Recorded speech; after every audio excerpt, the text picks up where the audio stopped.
दोस्तों, हिंदी सिनेमा में कलाकार हमेशा से ही अपने दर्शकों का मनोरंजन करते हैं और दर्शक भी अपने पसंदीदा कलाकार के बारे में जानने के लिए हमेशा उत्सुक रहते हैं। आज हम बात करने वाले हैं अभिनेता और कथक डांसर रहे गोपी कृष्ण जी के बारे में, जो हिंदी सिनेमा के पुराने दौर का हिस्सा रहे हैं। इन्होंने डॉन फिल्मों में काम तो किया ही है, साथ ही अपने लाजवाब डांस के हुनर से दर्शकों का दिल भी जीता है।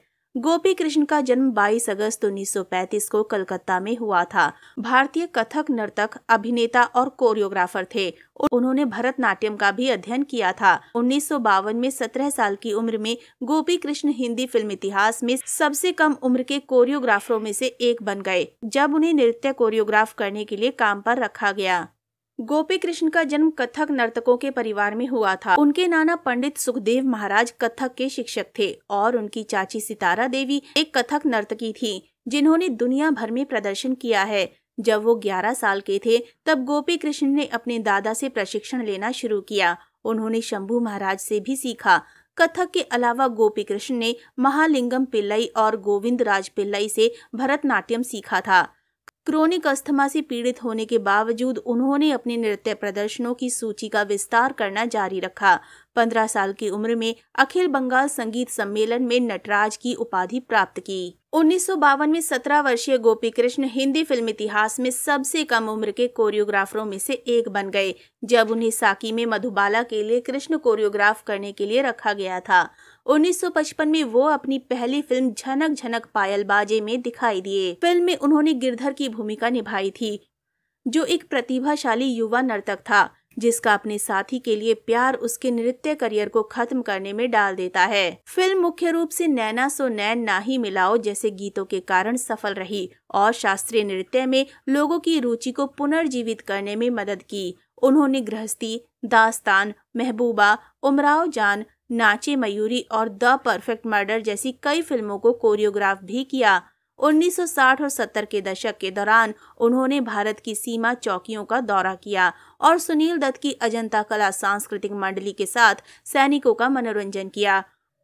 गोपी कृष्ण ने बाद में नटेश्वर भवन नृत्य अकेडमी और खार मुंबई में नटेश्वर नृत्य कला मंदिर की स्थापना की। 1975 में भारत सरकार ने उन्हें भारत के चौथे सर्वोच्च नागरिक पुरस्कार पद्मश्री से सम्मानित किया।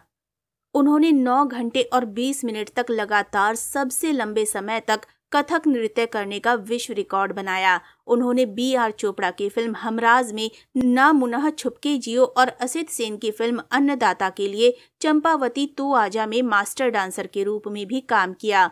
दोनों बार उन्होंने कई फिल्मों की अपनी डांस पार्टनर मधुमती के साथ प्रदर्शन किया। वो प्रसिद्ध टीवी धारावाहिक महाभारत में भी एक छोटी सी भूमिका में दिखाई दिए।